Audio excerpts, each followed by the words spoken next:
Imagine walking through the ancient floodplains of Mesopotamia around 3000 BCE. The sun is relentless, the mud beneath your feet clings like wet clay, and the scent of river water mixes with the aroma of freshly cut barley. You are a Sumerian farmer, a crucial cog in the earliest known agrarian society. But your task isn't just sowing grain, it's navigating a minefield of taboos that could, in your neighbor's eyes, curse the entire harvest. Among the strangest of these was a lingering distrust of a particular vegetable, the cucumber. To modernize, this seems laughable. But for the ancient Sumerians, cucumbers held an oddly ominous reputation. Unlike barley, dates, onions, and garlic, staples revered for their dependability, cucumbers were unpredictable, quick to rot, and prone to disease. Their high water content made them fragile in the dry heat. More troubling, however, was their shape and sudden growth spurts. One day the vine seemed still. The next, the cucumber bulged unnaturally overnight. For a people attuned to cycles of rain and grain, this felt like a violation of natural order. Sumerians were deeply spiritual, and every element of daily life was entangled with their pantheon of gods. Enlil, the sky god, determined weather. Enki ruled water. Utu, the goddess of vegetation, was believed to bless crops, but only those deemed worthy and sacred.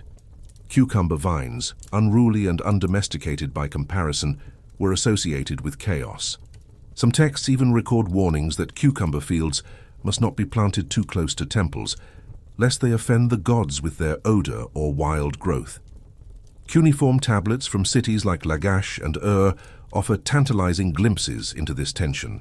A tablet listing temple offerings makes no mention of cucumbers, even as it inventories everything from leeks to lentils. Another legal text from the early dynastic period warns tenants against planting vegetables that disturb the peace of the gods. Though it doesn't specify cucumbers, some scholars believe this was a veiled reference, but the root of the fear might not have been religious at first. It could have been medical. You see, cucumbers in their wild form contain compounds like cucurbitacins, which can cause digestive distress or bitterness if improperly cultivated. Early farmers likely had inconsistent results when growing them. A few unfortunate experiences, illness after a meal perhaps, might have led to broader societal suspicion. And in a world without germ theory, such reactions would quickly become spiritual or social warnings. It's worth noting that the Sumerians were extremely pragmatic people. Their invention of writing was primarily to manage grain stores and livestock counts, not poetry or philosophy. But when it came to the unknown, when a crop turned sour or grew strangely, rationality yielded to ritual. Cucumbers became scapegoats. Priests would even perform minor cleansing rites after accidental cucumber harvests in some temple lands. Perhaps the most curious artifact linked to this fear is a small clay figurine found near Eridu, depicting a man kneeling, holding a long, oval object in outstretched hands. Some interpret this as a religious offering. Others argue it might be a symbolic gesture of repentance. Perhaps the farmer, shamed for cultivating a forbidden crop, was attempting to appease a local deity. But was it truly fear, or simply a case of early agricultural caution dressed in myth? As urban life spread and Sumerian society evolved, the role of vegetables changed. Trade introduced new foods, new rituals, and possibly new attitudes.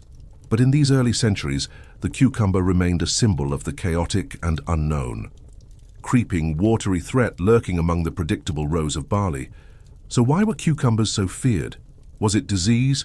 Was it divine suspicion? Or perhaps something stranger? In the ancient city of Nippur, spiritual matters governed everything, from the timing of a harvest to how a farmer might wash his hands after touching certain vegetables.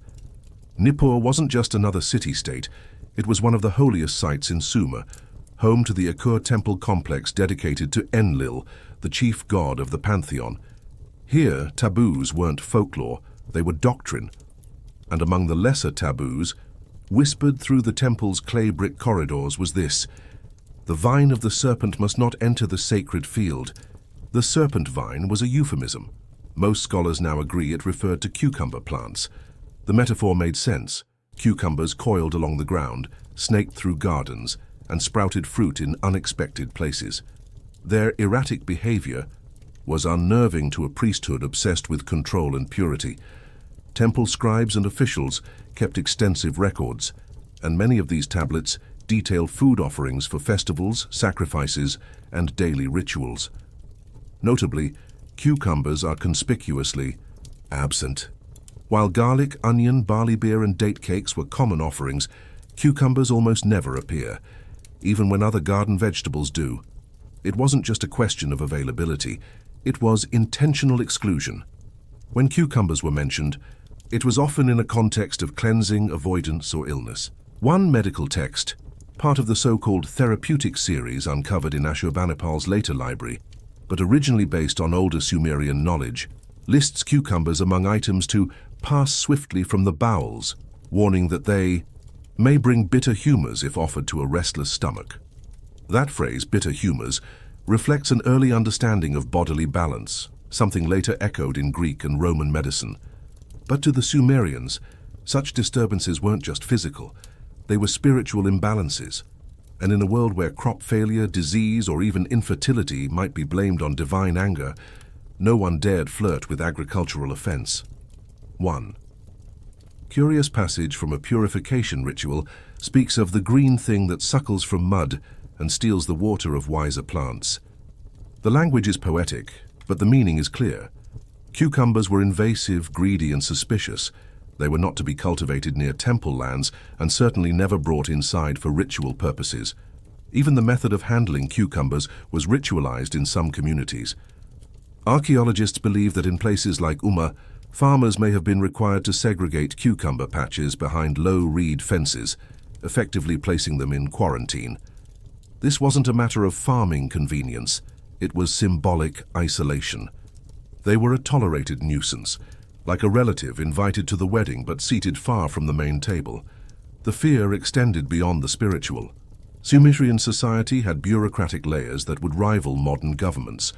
Land records were detailed. Taxation was calculated down to the bundle. If your land grew cucumbers, even unintentionally, you might be flagged for review, especially if your field was near temple boundaries. Officials were wary. In one recovered tablet from the time of King Ur-Nanshe, a boundary dispute references a farmer who let the serpent plant trespass the line of barley. The language is dramatic, but so was the social context. He was fined 5 shekels, no small penalty for a laborer. More than just suspicion or metaphor, the cucumber represented social anxiety, and yet, not everyone feared it. In private gardens, behind ordinary homes, some grew cucumbers freely. Not every Sumerian saw them as taboo. There are fragments of love poems likening a young man's virility to a fruit that grows unseen in shadow. Even here, though, the cucumber is coded as something hidden, risky, desirable perhaps, but not for public ritual. A personal indulgence, not a civic staple. There is also the possibility that cucumbers were tied to older, pre-Sumerian fertility rituals, remnants of which still lingered in folk beliefs but were shunned by the more orthodox temple orders. If so, the priest's fear wasn't just about the plant's biology, it was about what it symbolized, older, uncontrolled religious ideas. So as cities grew and irrigation expanded, and as food production became more centralized and professionalized, the cucumber remained a liminal food, neither fully rejected nor openly embraced. A food that was eaten quietly, planted discreetly, and occasionally feared symbolically. But what happens when fear and superstition conflict with necessity? By the late Sumerian period, environmental pressures increased. Climate fluctuations, salinization of farmland, and growing population demands began to reshape agricultural priorities. The luxury of avoiding crops due to taboo began to fade. Farmers sought hardier varieties, and sometimes cucumbers filled the gap. This transition wasn't without resistance. Priests pushed back. Some towns clung to the old prohibitions while others quietly redefined them. One priestly commentary from the city of Lhasa records a compromise. Let the cursed vine be grown, but not within sight of the temple wall. Like so many moments in history, adaptation came not through revolution, but through silent, uneasy adjustment. By the end of the 3rd millennium BCE, the cucumber had started to lose its stigma, at least in practice, but memory lingers. Even centuries later, in Akkadian and Babylonian writings that inherited Sumerian traditions, subtle echoes remain. Phrases like "to plant the bitter vine" persisted as idioms for taking foolish risks or inviting unwanted chaos. So what became of the cucumber's infamy? Did time erase it entirely? Or did something survive in whispered phrases, unspoken habits, and quiet corners of the garden? As the 3rd millennium BCE faded into the 2nd, a slow evolution took place in the sun-baked cities of Sumer. Where once fear clung to creeping vines and silent judgments hovered over vegetable beds, something began to shift. Not all at once, but like silt settling after a flood. The cucumber, once the forbidden fruit of the irrigation ditches, began to make its way cautiously back into daily life. It wasn't as though a single event overturned the taboo. There was no grand proclamation from a high priest that declared, "Cucumbers are now clean." Rather, the pressures of ecology and empire chipped away at the stigma. Increasing soil salinity in southern Mesopotamia had rendered parts of the land less viable for barley, Sumer's lifeblood. In response, farmers began experimenting with supplementary crops, often under duress. Cucumbers, with their vine-like growth and shallow root systems, proved remarkably resilient in fallow or secondary plots. They required careful irrigation, yes, but they could be grown in tighter quarters and harvested quickly. For a civilization increasingly anxious about food security, that mattered more than theology. By the time of the Ur III dynasty, circa 2100 BCE, temple records begin to reflect this slow shift. A newly translated tablet from Ummah includes a curious note in its ration list: 1 basket cucumbers, allotted to lower priests, not for altar. The distinction is subtle but important. Cucumbers were still unfit for ritual, but not for consumption. The vegetable had been demoted from cursed to mundane. This marks the quiet rehabilitation of the cucumber in Sumerian life. It started in the shadows, literally. Cucumbers were often grown behind walls or along the edges of garden plots, hidden from the main thoroughfares or temple eyes. Even after practical acceptance, symbolic caution remained. In urban centers, scribes and priests may have still raised eyebrows at their presence. But in rural areas and among the laboring classes, cucumbers became a minor dietary staple. One recovered letter from a grain administrator named Namtar Ili to a temple overseer is particularly telling. In it, he complains that a team of temple workers had grown lazy and sleep in the shade of the vine instead of sorting barley. That he names the vine at all, and implies it has become a source of rest, not fear, suggests how far attitudes had softened. By the early Old Babylonian period, around 1800 BCE, cucumbers had crossed a cultural threshold. They appear in more inventory lists, more domestic garden plans, and even in a few culinary fragments. One recipe, written in Akkadian but rooted in older Sumerian techniques, instructs the cook to mash cucumbers with yogurt and mint, likely a kind of early raita. Or tzatziki. Far from cursed, the vegetable had become more refreshing. Even so, old beliefs rarely vanish completely. In some rural regions, cucumber plants were still avoided during certain lunar phases. Superstitions held that harvesting them under a full moon would lead to withering crops or sudden illness. Children were warned not to trample cucumber vines, lest they bring in Lil's winds into the house. The language had changed, but the caution remained. The story of the cucumber in Sumerian history is not about the plant itself. It is about the stories people wrapped around it, the meanings, the fears, and the shifting balance between myth and necessity. In a society that codified everything, contracts, taxes, marriages, even dreams, it is telling that cucumbers went from unnamed taboos to quietly tolerated crops without a single surviving law codifying the change. The transformation happened in the silence between tablets, in the spaces where practical life outpaced written rule. And it is here, in this story of the ordinary made taboo, then redeemed by time, that we glimpse something deeper about early human civilizations. The Sumerians built ziggurats that touched the sky. They etched laws in stone and mapped stars in the night, but they also feared vegetables. They also whispered about vines that grew too fast, and they too had to learn that fear, no matter how old, can rot faster than a cucumber left in the fee. Sanada, the next time you slice one for a salad, imagine a Sumerian priest standing far away, muttering a prayer and shaking his head. What other superstitions, buried in time and tilled under like so much loam, might have once shaped the way our ancestors ate, planted, and feared? When most people picture ancient Babylon, they imagine towering ziggurats, golden gates, and bustling markets filled with fragrant spices and shouting merchants. What they likely don't imagine is the bath bucket.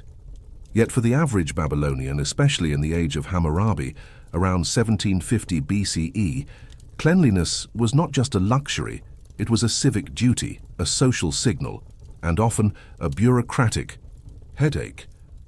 The Babylonians took hygiene seriously, but their version of cleanliness was governed less by soap and more by structure. And that structure was found in the Code of Hammurabi itself. Among the 282 stone-carved laws chiseled onto a basalt pillar, which still survives today in the Louvre Museum, you won't find specific references to baths or bar soap, but what you will find is a culture obsessed with responsibility, contamination, and public order, all of which tie quietly but clearly to hygiene. Start with the infrastructure. The ancient city of Babylon, though more famously rebuilt by Nebuchadnezzar, centuries later, was already a sprawling urban center under Hammurabi's rule. Clay brick homes, narrow alleys, central courtyards, and rooftop living were standard. And nestled into many of these homes, especially among the wealthier classes, was a small feature that tells us a great deal.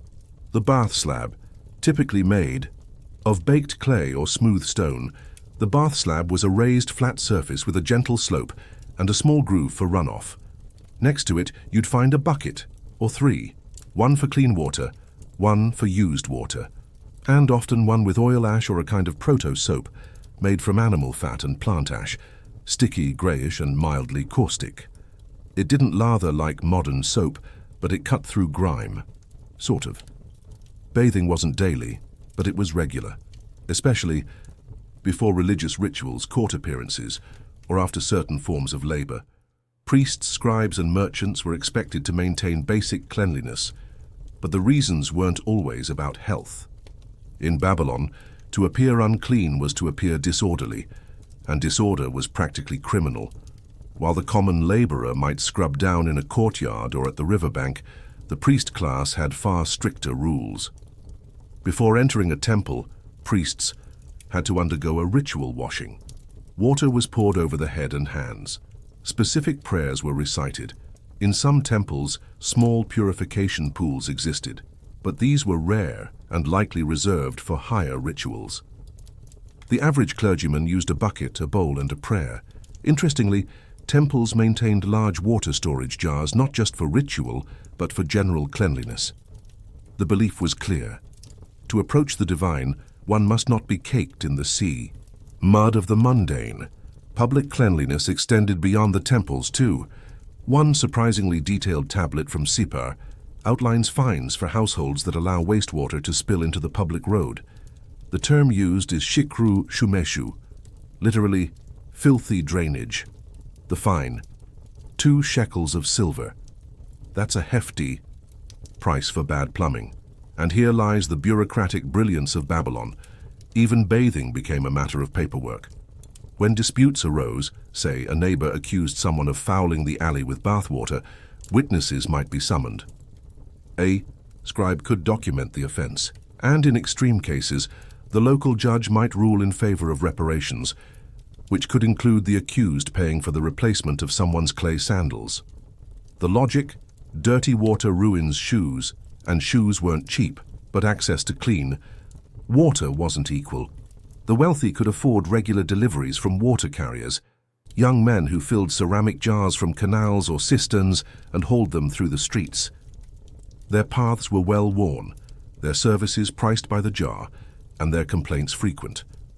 Too many stairs was a common grumble, echoed even in scribal notes found near residential complexes. For a small tip, they might pour directly into your rooftop tank. For no tip, they might accidentally slosh it onto your dusty courtyard floor. Poorer citizens, of course, fetched their own. Early morning in Babylon often meant a line at the community well or the nearest canal, spout buckets in hand, arguments over whose turn it was. Children were frequently tasked with this chore, especially daughters. And while many sources gloss over it, personal letters on clay tablets sometimes betray parental frustration. My daughter does not rise early to fetch the water, and so the bread burns while she is out, writes one merchant. Babylonian hygiene also had a spiritual side. The gods of cleanliness were minor but present. The god Enki, associated with fresh water, often appeared in purification spells. His symbols were carved onto protective amulets worn during ritual washing or childbirth. In more superstitious households, bath buckets were painted with small snake-like lines, thought to ward off diseases associated with dirty water. Disease, of course, was a real threat. Though the Babylonians had no concept of bacteria, they recognized patterns. Dirty streets bred more sickness. Stagnant water caused bad humors. A popular healing spell reads, "May the water cleanse the shadow of sickness and carry it to the waste pit," which brings us to the final step in the Babylonian bathing process, disposal. Wastewater couldn't just be dumped. Regulations, oral or written, required it to be emptied into designated runoff pits or open drains along the city edge. During the dry season, this was manageable. During the rainy season, Babylon turned into a swampy, slippery mess. Complaints about impassable streets and stinking alleys pepper scribble logs, especially from quarters near the canal junctions. Still, the city endured. The people adapted. And slowly the bath bucket became more than just a utilitarian object. It became part of the rhythm of Babylonian life. Tomorrow you might wake up and take a shower without a second thought. But 3,700 years ago, a Babylonian had to consider the angle of the sun, the price of water, the opinion of his neighbors, and whether a local official might fine him for soiling the path. So why did Babylonians go to such lengths just to stay? Clean. Was it health, habit, or hierarchy? For a civilization that gave the world its first written legal code, it's no surprise that the Babylonians also regulated bathing, indirectly, but with obsessive precision. While we may never find a tablet that reads, "Thou shalt scrub behind thine ears," what we do find are hundreds of laws, customs, and civic habits that made personal hygiene a quiet but powerful force in public life. Let's begin with the most curious player in this whole bureaucratic ballet, the public washer. In the temple precincts of major cities like Babylon, Sippar, and Ur, there were men, often former slaves or low-ranking officials, assigned to oversee purification duties. Their official titles are debated by scholars, but cuneiform references call them shukulam mei, or water attenders.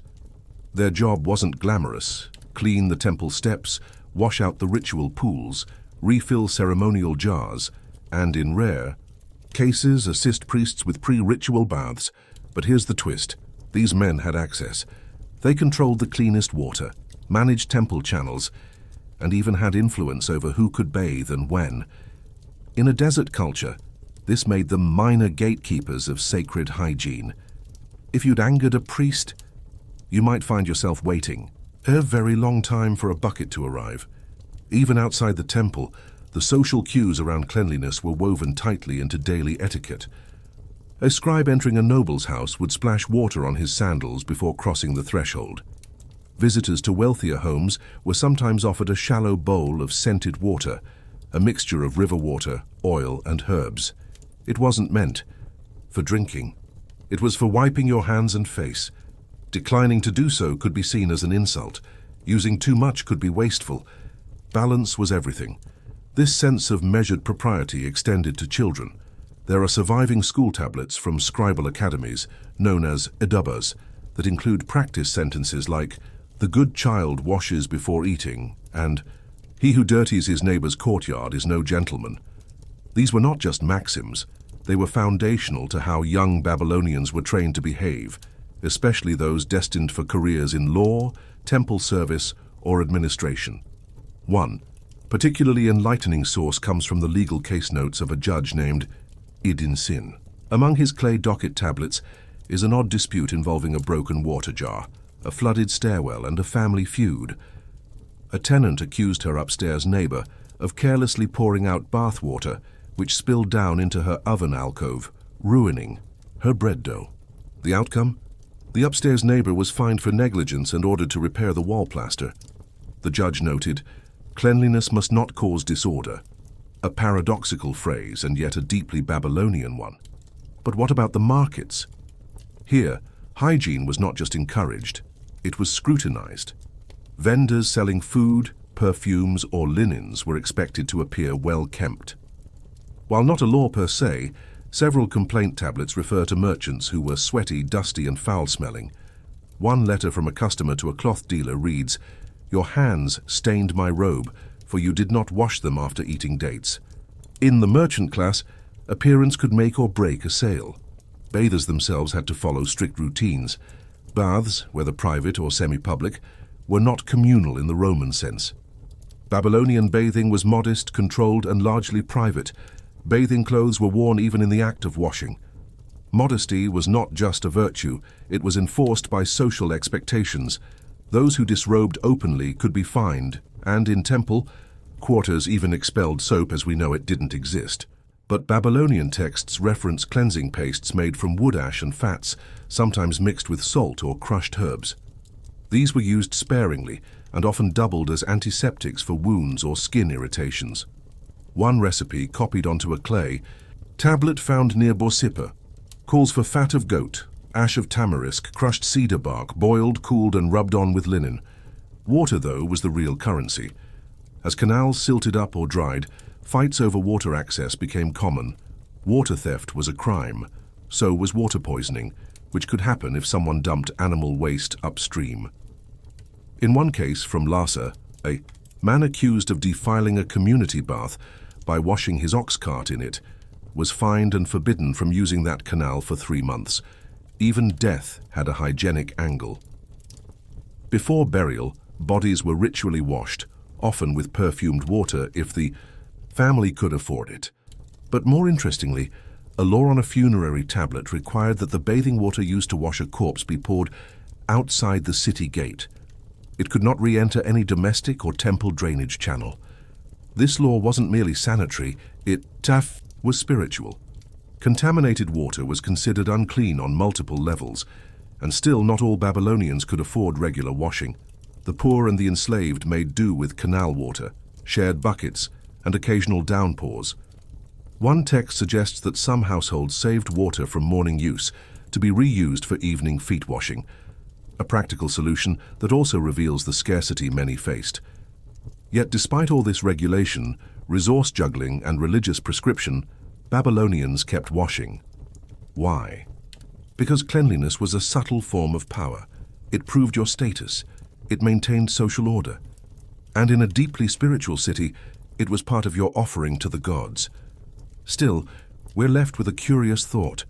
For a society so obsessed with record-keeping, why was there never a formal law of the bath carved into Hammurabi's great stele? Was it too obvious to warrant law? Or was cleanliness so tightly woven into every part of life that writing it down would have been redundant? By the final centuries of the Old Babylonian period, the sounds of water buckets being filled, sandals being rinsed, and hands being scrubbed had become so ordinary, so routine, that few likely thought about how peculiar it was that a desert. Civilization had become so deeply committed to the idea of cleanliness. But there was an underlying reason. In Babylon, cleanliness wasn't just about appearance or health, it was about harmony. The idea that people, gods, homes, and streets each had their proper place. Cleanliness preserved that order. Dirt, sweat, and disorder, literal or metaphorical, represented chaos, and chaos was the domain of demons, curses, and social decline. This worldview permeated every layer of society. Even children's lullabies occasionally included lines like, "Wash your feet, lest Namtar find them dusty." Namtar was a minor god of fate and disease. To associate dirty feet with his wrath wasn't just poetic, it was instruction. Yet it wasn't only spiritual cleanliness that mattered. Civic order was just as essential. Let's take the example of urban canal maintenance, which might seem far removed from personal hygiene. But these canals didn't just bring water to the fields, they were the lifeblood of Babylonian households. If canals clogged with mud, washing became impossible. If runoff was blocked, waste lingered. If bathwater overflowed into alleyways, neighbors got sick or angry. The city's solution: appoint canal inspectors. Known as bel-may-nare, masters of the water channel, these men were charged with ensuring that waterways were free of obstructions, that homes didn't dump waste improperly, and that drinking and washing areas remained distinct. Offenders could be fined or made to appear before the ensai, a city governor. Some scholars believe these inspectors were also responsible for checking temple purification sites, which would make them early examples of public health officers. And yet, even with all this infrastructure, mishaps still occurred. One humorous yet telling clay tablet found in Mari recounts a minor scandal involving a temple servant who slipped upon the slick path after the washing of the high priest. The servant apparently bruised his hip and lodged a formal complaint demanding compensation. The case was dismissed. The ruling? The water was lawful and sanctified. His feet were not. Such dry wit from ancient scribes shows us a people who not only valued order, but found humor in its occasional collapse. Still, for many Babylonians, the act of bathing was deeply personal. Consider the elderly widow living in a modest home near the outer wall, who boiled her water in a bronze pot each morning. She used a cloth to filter out the grit, added a dash of oil if she had any, and took great care to wash her hands before preparing bread, even if no one would see her. Why? Because it was right. Or the apprentice scribe, nervous on the morning of his first audience with a temple official. He scrubs his hands twice. He rinses his reed stylus in clean water, though no one asked him to. He ties his hair neatly and checks his tunic for dust. Not because he was told to, but because his teacher had once said, "A dirty hand writes lies." In this way, hygiene became more than practice. It was principle. Even in death, the importance of water endured. Tomb inscriptions often included prayers to the gods to grant the deceased access to sweet waters in the afterlife. The phrase was not symbolic alone. It meant peace, rest, and the absence of suffering. For a people who measured their days by how clean their feet were, before sleep, the image of eternal clean water was a kind of paradise. Of course, like all cities, Babylon wasn't perfect. There were floods, droughts, disease outbreaks, periodic collapses in canal systems. Even the best bureaucracies could fail. But the effort to preserve order through washing, scrubbing, fining, and preaching was constant. And the message was simple if you knew where to look. A clean city is a good city. A clean man is a just man. And a just man keeps the gods from turning their gaze elsewhere. So next time you casually wash your hands or enjoy a long bath, think of the Babylonian who, thousands of years ago, had to climb a narrow stairway with a clay bucket, careful not to spill, so that he might arrive clean, not just for himself, but for his city, his god, and the record etched in clay. Was cleanliness just a habit in Babylon, or was it one of the oldest forms of resistance to chaos known to civilization? You walk into the Roman Curia, the stone-walled meeting place of the Senate, sometime in the 1st century CE. The sun glints off polished marble columns. The rustle of togas echoes through the hall. But among the murmurs of political intrigue and philosophical debate, there is another, subtler sound, the faint crackle of parchment, the whisper of papyrus, and the exasperated sigh of a senator, fumbling with yet another scroll.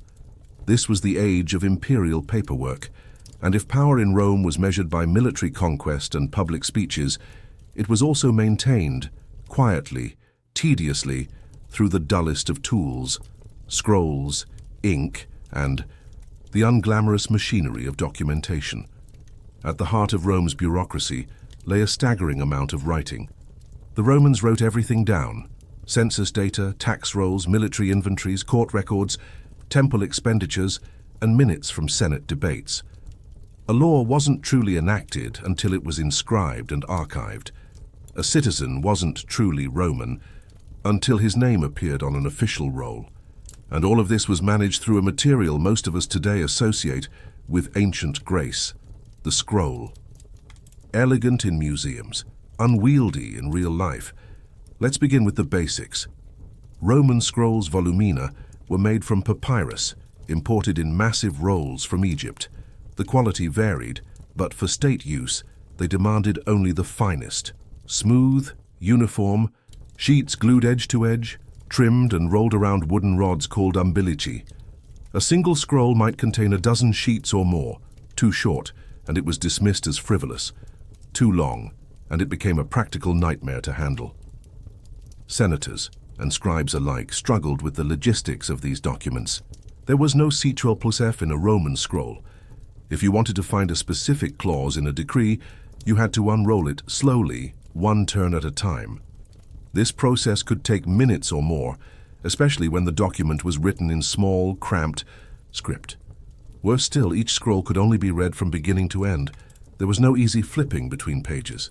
If you overshot your target, you had to roll it back up and start again. Enter the scribes, notarii, librari, and actuari, whose job it was to write, copy, store, and retrieve these scrolls. Some worked in temples, others in government buildings.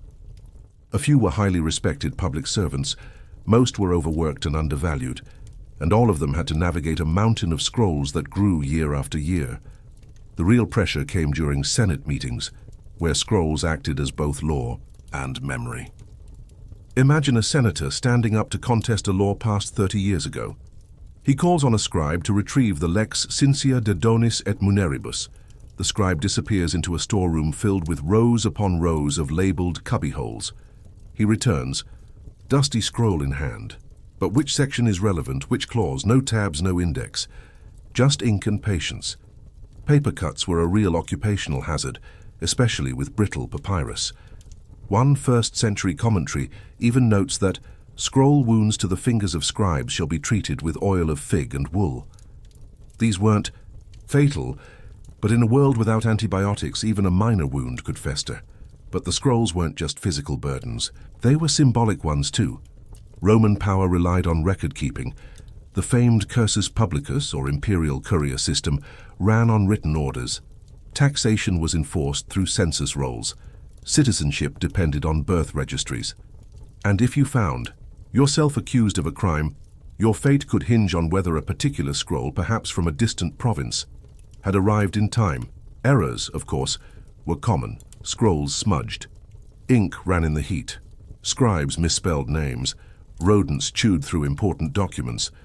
One humorous complaint from a provincial governor to Rome laments that a tax scroll had arrived, gnawed at the edges, with vital names lost to the appetite of mice. The Senate's response was predictably slow. A second copy had to be requested. The delay? 4 months. And yet, despite the hassle, scrolls were sacred. Destroying one was tantamount to destroying law itself. Scrolls were stored in special archives, tabularia, guarded by clerks and often protected by rituals. Before placing a scroll in storage, some priests would mark it with a wax seal and utter a blessing. In their view, scrolls preserved the will of the gods as much as the will of men. The physical challenge of the scroll led some to innovate. By the late 1st century, the Codex, a bound book with pages, was emerging in certain circles, especially among early Christians and traveling scholars. Codices were easier to carry, easier to reference, and less prone to injury for both document and reader. But the Senate resisted. Tradition mattered. Scrolls were Roman, so the paper cuts continued. The bureaucratic fumbling persisted, and the archives groaned under their weight. At one point in the reign of Domitian, a frustrated senator proposed a new office, the scrollmaster, whose sole job would be to manage document retrieval and filing. The idea was mocked. "What is next?" one critic wrote. "A senator who cannot read his own hand must not read at all." Still, the idea resurfaced decades later, under a new name, Archivarius. So what does this tell us? That even at the height of Rome's power, its might depended not just on legions and laurels, but on scribes hunched over desks, scrolls stretched across their knees, hunting for a name they half remembered from a meeting they barely attended. Why did Roman senators fear paper cuts? not just because they hurt, but because each cut reminded them how fragile the empire's bureaucracy truly was. Imagine the quiet chaos of a Roman archive, the tabularium, not a library, not exactly. These were not places of quiet reflection and curated knowledge. They were places of dust, of catalogued commands and of brittle papyrus waiting to crack in the wrong hands. The largest of these was in Rome itself, housed beneath the Capitoline Hill. The tabularium, whose stone ruins still exist, was the central repository for senatorial decrees, census records, and laws that shaped the empire. But this was only one of many. Each province had its own administrative center, and each of those held its own set of scrolls. Some towns even had duplicate scrolls made and shipped to Rome for safekeeping, though weather, war, and sloppy scribes ensured many were lost along the way. Inside these archive rooms, the scrolls were stored on wooden shelves or cubbies, often sorted by year, subject, or author. Labels were written on tags of parchment, called tituli, which dangled from the end of the scroll or were tied to the umbilicus rod.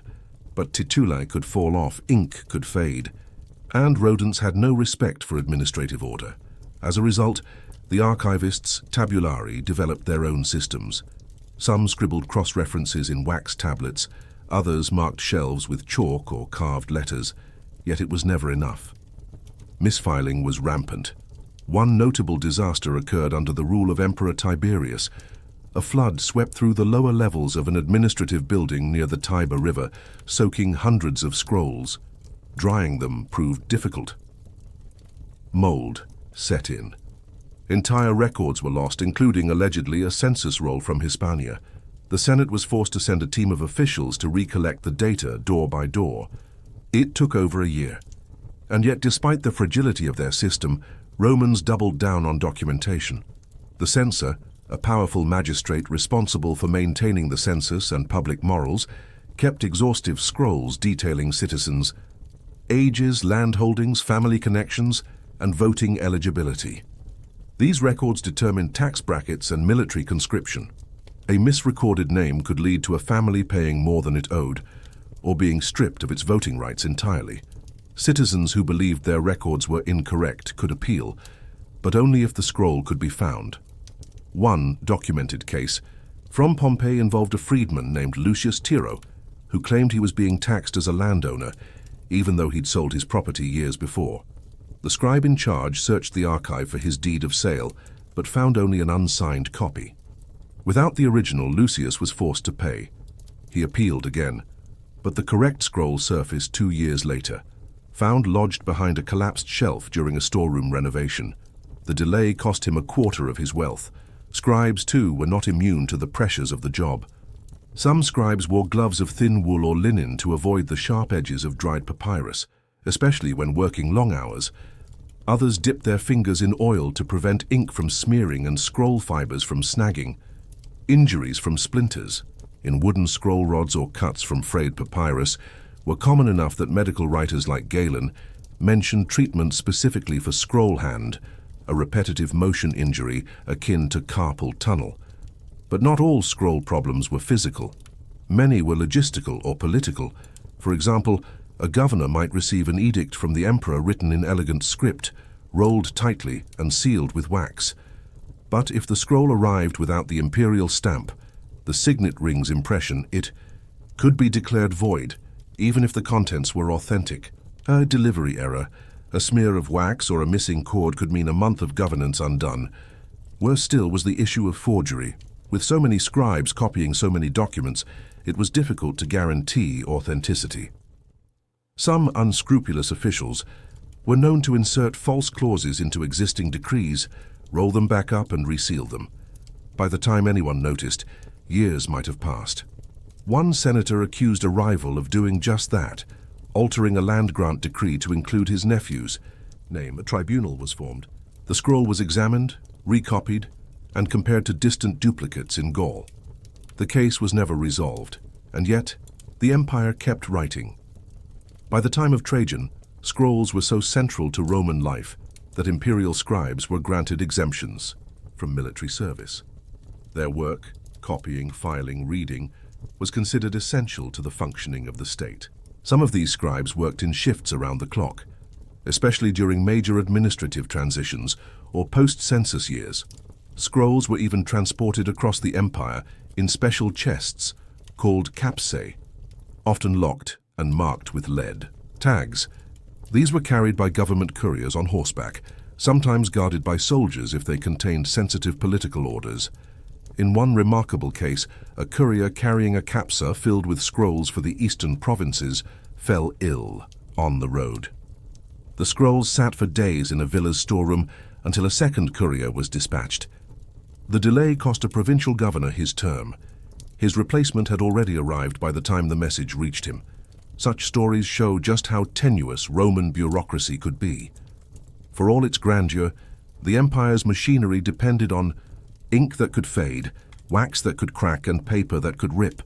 Still, the Romans persisted, because scrolls, flawed though they were, gave structure to chaos.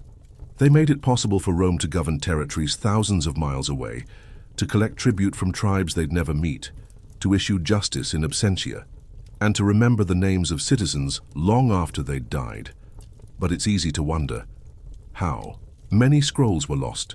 How many truths vanished between the shelves? And how much of Rome's vast power rested on a stack of brittle, curling documents, one paper cut away from crumbling? By the 2nd century CE, the Roman Empire was at its territorial peak. Roads stretched from Hadrian's Wall to the banks of the Euphrates. Governors managed distant provinces. Legions enforced law, and taxes flowed into Rome like the tides of the Tiber. But behind the military triumphs and architectural splendor stood a fragile empire of scrolls. Every law, census, tax receipt, deed, and proclamation had to be written, filed, read, and, when the time came, retrieved. And the longer the empire lasted, the heavier the weight of its paperwork became. The scroll had become both a symbol of Rome's order and its quiet Achilles' heel. You see, scrolls weren't built to last. Papyrus decays, ink fades, fire devours everything. Yet Rome depended on scrolls to maintain continuity, through regime changes, wars, earthquakes, and floods. An emperor's policy, a family's legal status, even a man's right to own land or speak in court, these could all hinge on the survival of a single brittle document. And so archivists became guardians not just of records but of reality. One famous case from the reign of Emperor Antoninus Pius involves a boundary dispute in North Africa. Two towns claimed ownership of a valuable wellspring. The argument dragged on for years until a single scroll surfaced in Rome's central archive. It was faded, partially illegible, and stained with what some believed was ancient oil. But it contained just enough information, an imperial ruling from the time of Augustus, to settle the dispute. The town that lost. It appealed, citing the document's poor condition. Rome's answer was terse. The scroll has spoken. But what happened when the scrolls themselves failed? They often did. The Great Fire of 192 CE, during the chaotic reign of Commodus, destroyed large portions of Rome's administrative buildings. Thousands of scrolls vanished. Birth records, Senate votes, military commendations. Entire families lost proof of citizenship. Displaced officials had to swear affidavits. In some cases, veterans were denied pensions because the army could no longer find their enlistment documents. The Senate commissioned scribes to recreate the most essential records, but much was never recovered. By then, many scribes and administrators were pushing for a change already in quiet circulation: the Codex. Unlike scrolls, codices could be opened flat. You could flip through pages quickly. They were easier to carry, easier to copy, and less prone to damage. Early Christians had embraced the format for their scriptures, and legal scholars soon followed. Some magistrates began issuing local edicts in codex form, bound with wooden covers and stitched parchment sheets. The resistance from Rome's elite was immediate. Scrolls were tradition. Scrolls were Roman. The Senate resisted codices not because they were impractical, but because they were new and in their minds foreign. One senator, Plinius Marcellus, wrote dismissively of the Codex, "A book is for a child's lesson. The scroll is for law." But the tide was turning. By the 3rd century, even imperial decrees were sometimes issued in both forms: a scroll for tradition, a codex for practicality. Over time, the codex won, quietly, inevitably, and with that shift, something strange happened. Rome's bureaucratic machinery got faster. Documents became easier to transport, errors declined, retrieval sped up. And slowly, the job of the scribe began to change. No longer just a transcriber or scroll roller, the scribe became a record manager, a proto-clerk, a bureaucratic professional. But the reverence for the scroll never fully faded. Even centuries later, when Rome had splintered and the Western Empire had collapsed, scrolls still lingered in libraries and private collections. Monks in the early Middle Ages copied what they could, sometimes onto codices, other times onto new scrolls. Much of what we know about Roman law, administration, and daily life comes from these fragile survivors. And yet, how many more stories were lost? How many laws vanished because a scroll was misfiled? How many injustices were never corrected because the proper name could not be found? How many voices from the ancient world crumbled between the fingers of a nervous clerk?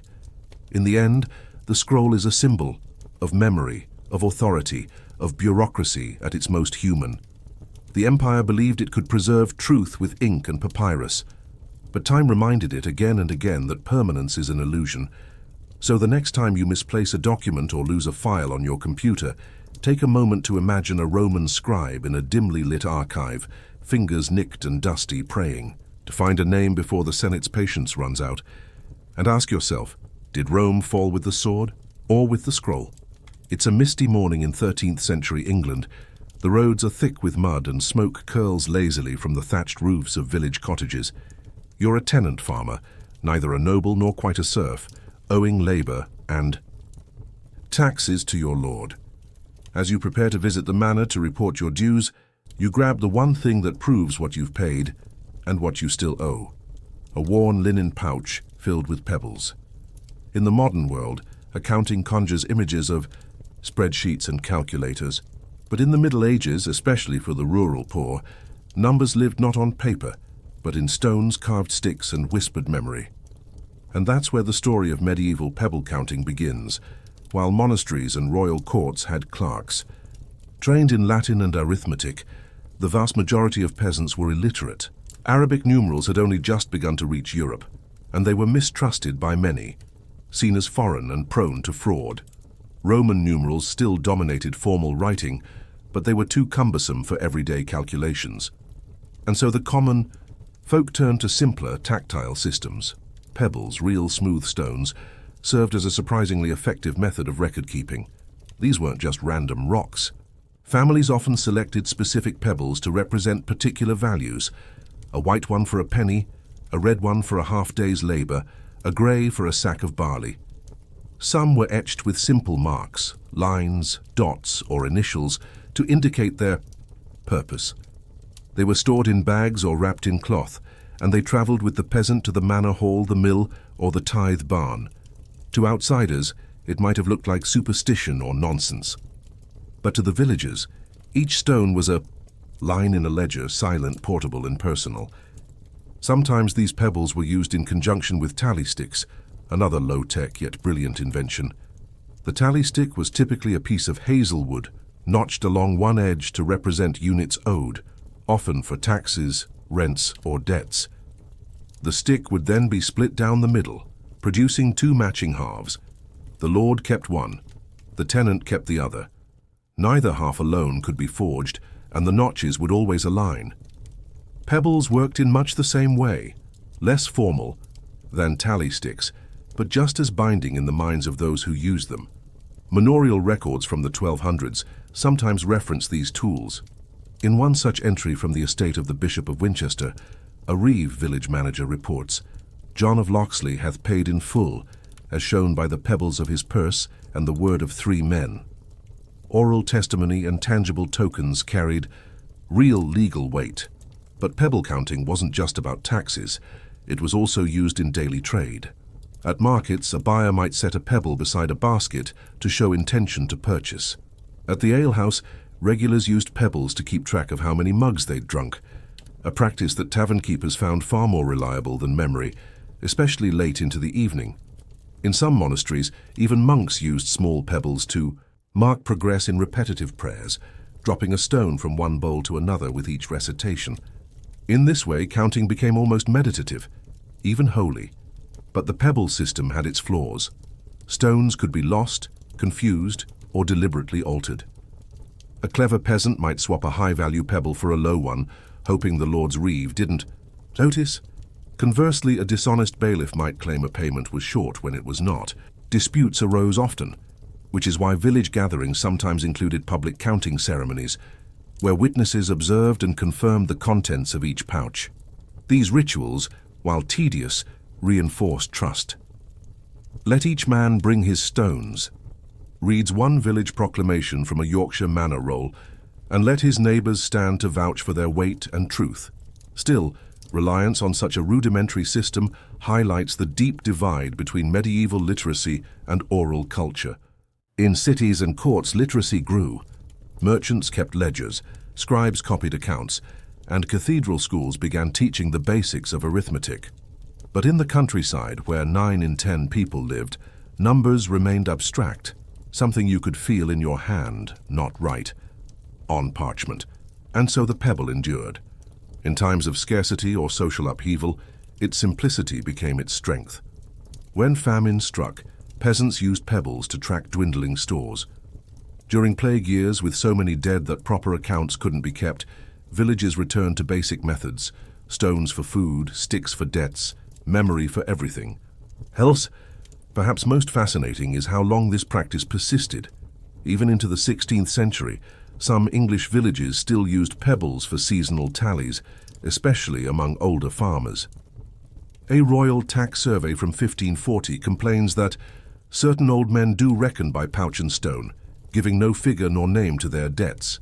It was said with scorn, but also some awe, because at its heart, pebble counting wasn't about ignorance. It was about trust in the tangible, a world where numbers were physical, not abstract, where memory and material merged, and where your entire economic history might sit quietly in a bag at your belt. But this raises an important question. In a world of ink and ledgers, could something as small as a stone still carry the weight of a man's word? In the dim light of a manor court hall, surrounded by wooden beams and the sour scent of wool cloaks and damp earth, villagers gather not just for trials and disputes, but for accounting. Not the noble kind done with ink pots and clerks, but the kind done with pebbles. Once or twice a year, local lords or their stewards held accounting sessions, where tenants reported what they owed and what they'd delivered. Often this included labour, called boon work, livestock, produce or coin. But not every transaction was logged in ink. In many villages, stones and sticks still spoke for themselves. At these sessions, it was common for each tenant to bring their memory pouch, a bag containing carefully chosen pebbles. Some bags jingled with smooth river stones, others bore scratched or painted markings. For each obligation, say 5 days' work in the field or 3 hens owed at Michaelmas, a corresponding pebble represented it. When presenting accounts, the tenant might empty his pouch into a wooden bowl, calling out each obligation as he did. 1 white stone, labour at barley planting; 1 grey stone, shearing the sheep; 1 round stone, use of the Lord's plough team. The steward watched. The reeve confirmed. Other villagers listened. Discrepancies led to questions. Occasionally, someone forgot a stone, or brought too few. This wasn't always seen as deceit. Sometimes forgetfulness or hardship explained it. But in repeat cases, fines were levied, sometimes small, an extra day's labour. Sometimes large, exclusion from land next year. Pebbles became more than tools. They became legal testimony. The reliance on tactile accounting came partly from distrust of written records. Many villagers couldn't read. Even if a clerk wrote down the correct sum, how would a tenant ever know? The pebble method, in contrast, was visible and communal. The entire village could see it, understand it, and weigh in. This communal aspect helped resolve conflict. In one well-documented case from the manorial court of the Abbey of Glastonbury, early 14th century, a tenant named Elric was accused of underreporting his labour dues. He claimed to have fulfilled his tasks, and to prove it, brought out his pouch. Before the court, he placed 8 marked pebbles on the table. The bailiff contested the count. "You owe 10. Elric's neighbor, a man named Tom the Carter, stepped forward. "I saw him twice at barley harvest and once mending the fence. That makes 8. The court accepted it. Elric's pebbles, combined with Tom's testimony, held more sway than the steward's assumption. Judgment. No fine. This wasn't rare. In fact, communal memory and peer verification were central to justice in the medieval countryside. Stones were reliable because everyone watched them. Pebbles didn't lie, but people might, and so every pouch was subject to public scrutiny. At the heart of the pebble economy was the belief that trust was built on transparency, a very different model than the centralized written bureaucracy developing in towns and royal courts. In cities, money changed hands with receipts. In villages, it changed with the clink of stones in a hand. Some villages even evolved complex systems using color and shape: small, round black stones, single labor days, flat white pebbles, livestock, often hens or geese, jagged grey rocks, fines, owed smooth red stones, completed tithes. The materials varied regionally. Coastal villages might use seashells instead of stones. Highland communities favored carved wood or bone chips. In all cases, the principle was the same: assign a physical item to a debt and let memory do the rest. Of course, this system had limits. It was local. It didn't scale. Lords who managed dozens of manors preferred written tallies, which could be sent back to a central chamberlain. As feudal society grew more sophisticated, so did its ledgers. From the 12th century onward, some lords began sending clerks with ink into the villages, slowly phasing out the old ways. But change met resistance. One clerk, writing in the margins of a manorial roll from Lincolnshire, lamented, "They bring stones in sack and swear they have paid, but no mark do they leave for me. These folk are as pebbled as the stream bed," and yet the pebbles persisted. In part, this was because peasants didn't trust the clerks, and often with good reason. Literacy created power gaps. A crooked bailiff could write anything into a ledger. A forgotten line might erase a tenant's claim, but no one could erase a stone once shown to the whole village. Still, time marched on. By the late 1300s, the rise of written receipts, official seals, and professional reeves diminished the pebble's legal power. Yet even as formal accounting took hold, peasants kept their pouches, not for law but for memory. Farmers used pebbles to track how many eggs had been collected, or how many sheep had returned from pasture. Midwives used stones to count contractions during labor. Shepherds kept tallies of wolves seen or lambs born. The stone's strength was in its immediacy. It needed no parchment, no literacy, just a hand and a habit. There's something deeply human in that, because even today we use tokens to track the intangible. Fitness apps with rings, beads on bracelets, punch cards at coffee shops. We like to see our progress, our debts, our lives in small countable objects. So the pebble wasn't primitive. It was honest. It made abstract things real.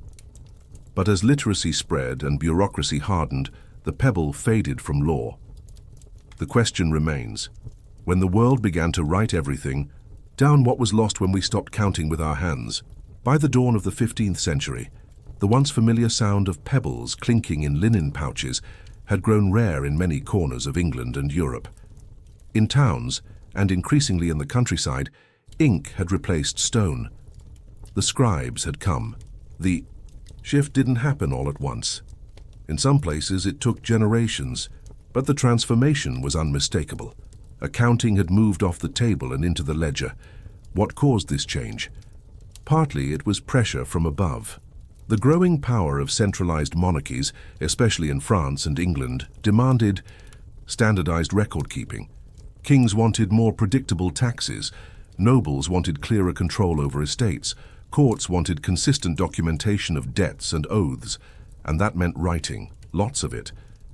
With the rise of written contracts, pebble-based accounting began to look dangerously informal. If a lord disputed what a peasant owed, he could now point to a document signed and sealed in wax. In contrast, a peasant with a few marked stones and a neighbor's word held no legal standing in the growing paper empire. The justice system, which had once accepted testimony and tokens, began demanding signatures and parchment. But something subtler was lost in the process. The pebble system had been relational. Everyone saw the same pouch. Disputes were settled, not by examining handwriting, but by watching how many stones fell into the bowl. It was slow, yes, and localized, but it was deeply human. As the written word replaced oral testimony, trust shifted from the body to the page, from shared experience to silent ink. A world that once relied on communal memory began to divide itself, those who could write and those who couldn't. The latter, most peasants, found themselves increasingly at the mercy of literate bailiffs, reeves, and clerks. Legal protections faded, errors were harder to catch, and complaints could be dismissed with a wave of a quill. This was not a conspiracy. It was progress, but the kind that leaves certain people behind. Still, some resisted. In isolated villages, the pebble system endured well into the 1500s. Folk customs clung to their old logic. Farmers still counted lambs with pebbles. Millers dropped stones into bowls for each sack of grain processed. Alewives still kept drinking stones by the hearth, each one a tally for a regular customer's weekly tab. These habits weren't just nostalgic. They were practical. Stones were free. Ink was expensive. Clerks could be bribed or biased. Pebbles had no agenda. Some priests even embraced the practice. One parish record from Kent in 1538 notes that the vicar used pebbles to track baptisms, until the bishop demanded a written register. The vicar complied, but reportedly kept the stones anyway, for God's account. Yet the writing was on the wall, and increasingly on the parchment. By the Elizabethan period, written accounting had become the norm across England and much of Europe. Even the poor had to engage with it. Church registries, land grants, military, drafts all demanded signatures or at least marks. In some manorial rolls, scribes begin to record with faint irritation, "This man says he hath paid, and shows his pouch of stones, but no witness will swear it. Let him come again at Pentecost." This marks the final transition, from memory and mutual trust to external verification, from a world you carried in your hand to one that lived in someone else's book. But even as the legal role of the pebble vanished, its spirit endured. You can still find echoes today. The abacus, still used across parts of Asia, functions on similar principles. Physical counters moving in place to represent numbers. Prayer beads serve a counting function in every major religion. Even tokens like poker chips or arcade coins preserve the tactile truth of value held in the hand. The digital world, too, hasn't truly escaped this instinct. Our fitness trackers buzz, our apps count steps, our calendars show circles that fill in like beads. We still like to touch our progress, because somewhere inside us the peasant survives. A part of us still wants to feel the weight of what we owe, to mark the moments we've given, to hold in something small and solid the proof that we were there.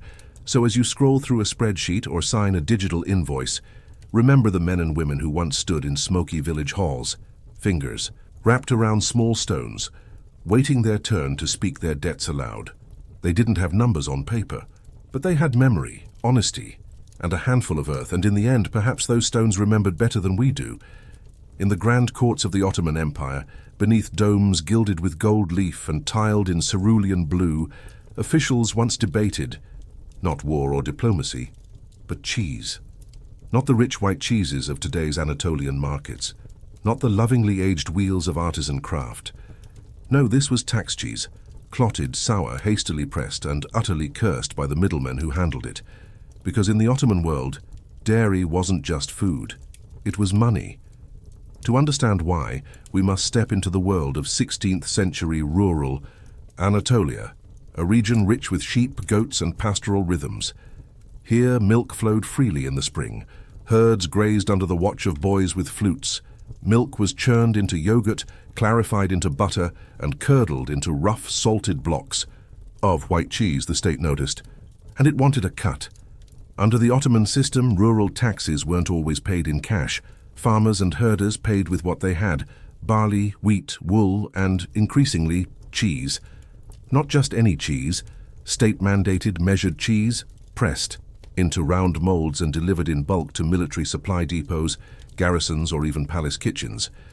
But as you can imagine, cheese doesn't travel well, especially in the heat of the Levant. Thus began a strange and maddening chapter of Ottoman bureaucracy, the dairy records crisis. Each village was assigned a quota based on herd size and pasture access. Tax collectors would arrive in early summer with ledgers and scales. Cheese was weighed, inspected briefly, recorded and carted off. In theory, it was a brilliant system, fluid, localized, adaptable. In practice, it became a swamp of spoilage, fraud and fermented fury. Let's begin with the middlemen, the multezim, tax farmers who paid the state for the right to collect. Jews. These men, often based in cities, hired agents to travel to the countryside and gather dairy products. The agents were underpaid and poorly trained. Many had never worked a farm. Few knew how to properly preserve cheese. Worse, they often delayed collection until late summer, when supplies were low, and the heat turned the tax hall into a sloshing mess of sour curds. By the time these cheeses reached the army warehouses of Edirne or Damascus, they were often inedible. Molded, rotting, infested with flies. Soldiers refused to eat it. Some buried it. Others, disgusted, sold it to local markets for a few coins, only to be punished for wasting imperial provisions. In one infamous case, a captain stationed in Van sent a letter to Istanbul that simply read, "We received 23 stones of cheese. The smell has made 5 men ill. Kindly advise." Back in the capital, clerks despaired. The scrolls and books of the state were filled with notes. Cheese spoiled upon arrival. Wrong weight delivered. Farmer claims no goats. Mice chewed through storage barrel. Cheese was not cheese. Corruption bloomed. Farmers, desperate to meet quotas, diluted curds with flour or sawdust. Some delivered salted. Yogurt molded into cheese shapes. Others bribed agents with wheels of real cheese, submitting fake bundles to fulfill their official duty. A village near Konya became infamous for sending hollow cheese shells filled with straw. When caught, the elders pleaded ignorance. "The sheep are tired," they wrote. "We thought straw would please the stomach of the soldier just the same." Meanwhile, local resentment simmered. Villagers, already burdened by taxes, saw their best dairy products whisked away, while their families lived off watery yogurt and whey. One peasant woman, in a petition to a local judge, wrote, "They take the butter and leave only sour milk for the babies. This is no justice." Judges, cadis, were often sympathetic. In fact, some began issuing cheese exemptions, especially for widows, smallholders, or those living in highland pastures where dairy was scarce. These exemptions were logged into local court registers called sicils, but these logs rarely reached the capital, creating contradictions in the official records. The imperial scribes hated contradictions. In Istanbul, the Central Finance Bureau, the Defterdar's office, began issuing stricter guidelines. Cheese was to be recorded by type, weight and animal source. New terms entered the ledgers: kesi peyniri, goat cheese koyun peyniri, sheep cheese inek peyniri, cow cheese tuzuz, unsalted bozuk, spoiled. They even began branding the cheese wheels with fire stamps to trace their origin. But this led to other problems.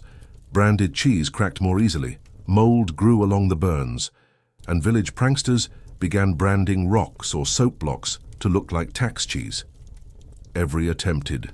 Reform only made things worse, and yet, through it all, the cheese kept coming. Spoiled, squishy, smuggled or soured, it was all recorded, tallied and taxed. It was the Ottoman version of paperwork rot, the rotting cheese of empire.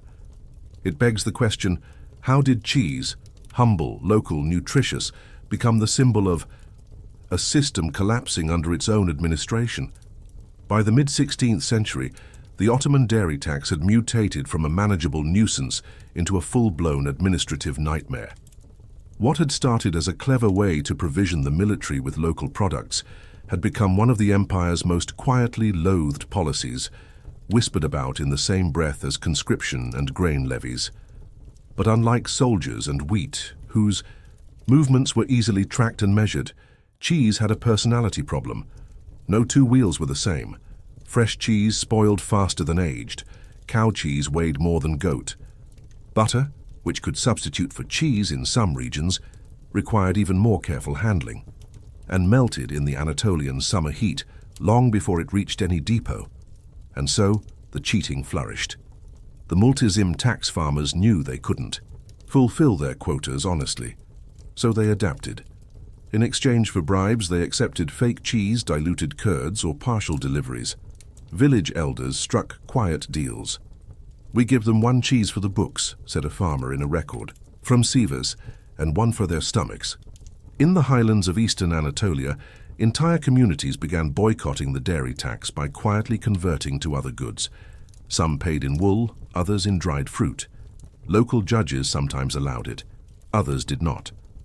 In one extreme case, a group of farmers in Erzurum paid their cheese quota in salted fish, a gift from neighboring Armenians, sparking a minor investigation and several lashings. But cheese wasn't just a rural problem. In cities like Bursa and Aleppo, the state tried to regulate the sale of cheese in markets. Official inspectors, mutasibs, were assigned to check the weight, freshness, and quality of all dairy sold. They were supposed to prevent cheese fraud, a flourishing side industry in which merchants sold state-provisioned cheese on the black market, often before it ever reached the garrison. These inspectors were feared and resented. One angry shopkeeper called them sniffers of other men's milk. Their methods were crude: knives plunged into wheels, brine tasted by hand, suspicious packages opened with dirty fingers. Their reports were even cruder, marked with terms like shufali, suspicious, kokmush, smelly, or tamam, acceptable. But behind these inspections was a growing reality. The empire didn't trust its own suppliers. To respond, the imperial court introduced one of its most ambitious and disastrous solutions: the Cheese Registry of 1576. This effort aimed to centralize all cheese taxation records. For every village, a full list was made of eligible animals, estimated yield, quota, and delivery window. The registry was copied in triplicate and stored in the finance ministry, provincial capitals, and, when space ran out, in sealed casks aboard ships floating in the Bosphorus. The problems were immediate. Some herders lied about the number of animals. Others claimed drought had dried their goats. Still more bribed clerks to be forgotten. Entire villages vanished from the registry overnight, as if the cheese had eaten the people, one scribe joked in a bitter margin note. But not everyone was laughing. In 1581, the town of Tokat erupted into a cheese riot. The cause? A sudden increase in quotas after a new imperial decree based on inflated population numbers. Tax agents arrived demanding twice the usual cheese. The villagers refused. When forced, they dumped freshly pressed cheese into the town well. The resulting contamination killed several people and ruined the water supply for weeks. The central government responded harshly: fines, floggings, and arrests. But even they admitted the deeper problem. A letter from a provincial governor reads, "The people no longer believe that cheese leaves their village for the soldiers. They say it disappears like butter in the sun." And in many cases, they were right. State warehouses were often corrupt. Soldiers rarely saw the full ration they were promised. Spoiled cheese was dumped or resold. Some garrison commanders began buying cheese from local markets, refusing state shipments altogether. One frustrated captain in Belgrade wrote, "The cheese that arrives is white, yes, but only from mold. We purchase instead from women at the gate." Meanwhile, the clerical apparatus groaned under the weight of its own documentation. Ledgers stacked with contradictory entries, couriers lost on the road, disputes over animal types, weights, and delivery dates. One official complained that he had written the word paneer, cheese, so often that "my fingers now smell of milk and my dreams are salted." Some reformers within the empire saw the problem clearly. A little-known bureaucrat named Ishak Effendi, writing in a 1594 treatise on provincial mismanagement, proposed abolishing the cheese tax entirely. "Let the people sell their cheese and pay in coin," he wrote. The empire should not melt under the weight of dairy. But his proposal was shelved. Too radical, too modern, too French. And so the cheese kept coming and rotting. Soldiers kept vomiting. Villagers kept hiding curds in caves. And the imperial scribes kept writing, stamping, filing, and forgetting. What started as a practical food tax had become a symbol of administrative rot, a soft, crumbling system riddled with contradictions, corruption, and the sour stench of Failed logistics, which leaves us with a question. When the cheese failed to reach the soldier, did the empire still feed its power, or had it already begun to spoil? By the dawn of the 17th century, the Ottoman state had grown tired of smelling like cheese. In military barracks from Bosnia to Baghdad, complaints about spoiled dairy filled the air, literally and administratively. Soldiers mocked their own rations, clerks scribbled sarcastic notes in margins, and poets, ever attuned to the mood of the empire, began composing biting verses. One anonymous satirist in Istanbul wrote, "They tax the milk, they tax the cow, they tax the breath from my sheep's brow. But when the curds reach soldier's plate, it smells more like a stable's fate." Such sarcasm did not go unnoticed. In 1603, Sultan Ahmed I launched a modest reform effort known, ironically to later historians, as the Great Cheese Recalibration. It wasn't sweeping, it wasn't dramatic, but it was the empire's first formal recognition that cheese had somehow become a systemic issue. The reforms included phasing out dairy collection in distant provinces, where spoilage was most common, encouraging cash equivalents in regions with strong local markets, reducing quotas in drought-stricken or high-altitude zones, and most radically, experimenting with wax-sealed cheese barrels to improve long-distance transport. These barrels, modeled after methods used in Venetian sea trade, worked somewhat. Cheese shipped from coastal Anatolia to garrisons along the Danube arrived intact more often, but the system required extra salt, more wood, and longer preparation times. Rural producers, already strained, resisted. So too did some tax farmers, who saw the barrels as harder to skim and resell. As always in the empire, every solution created a new problem. Still, the reforms had their effect. Complaints diminished. Soldiers slowly received higher quality rations, though not always in full. Bribery continued, but more discreetly, and the empire quietly replaced many dairy quotas with coin-based taxation, especially in newly acquired territories like Hungary, where dairy practices differed altogether. But in truth, the damage had been done. The cheese crisis, never a formal war, never a single event, had left deep impressions in the minds of Ottoman officials. Cheese had exposed what many already feared, that the empire's vast and elegant bureaucracy, when strained by geography and greed, could be as soft and prone to collapse as the curds it counted. Historians today view the cheese debacle not as a farce, but as a lens. Through cheese, we glimpse the fragility of logistics in an early modern superpower. We see how poor infrastructure amplifies corruption, how over-centralization alienates local communities, and how something as mundane as dairy can become a battlefield between empire and village, soldier and clerk, fact and fiction. There are deeper questions too. How did a powerful empire lose track of something so simple? Why did it take so long to admit that the system had spoiled? And in trying to preserve order, did the Ottomans end up curdling their own authority? One document, buried deep in the imperial archives, perhaps says it best. A 1617 report from a tax officer reads, "The cheese was taken. The list was signed. The soldiers did not eat it. The people did not trust it, but the books are clean." It's a haunting line, one that captures the distance between paper and reality, between what was collected and what was consumed. A moment when the system functioned, but failed. So next time you unwrap a block of cheese, consider this. That a great empire once struggled to manage it, not because of the cheese itself, but because the empire had grown so vast, so complex, so obsessed with its own records, that it forgot to ask a simple question: is the cheese still good?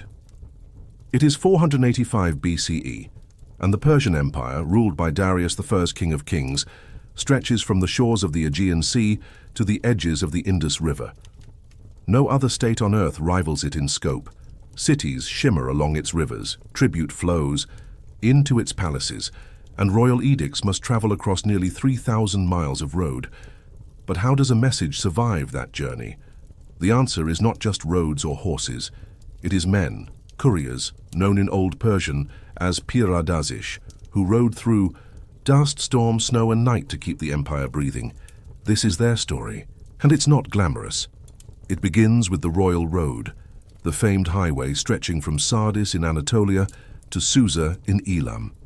A marvel of engineering for its time, it covered approximately 1,677 miles and was maintained with a level of discipline that bordered on obsession.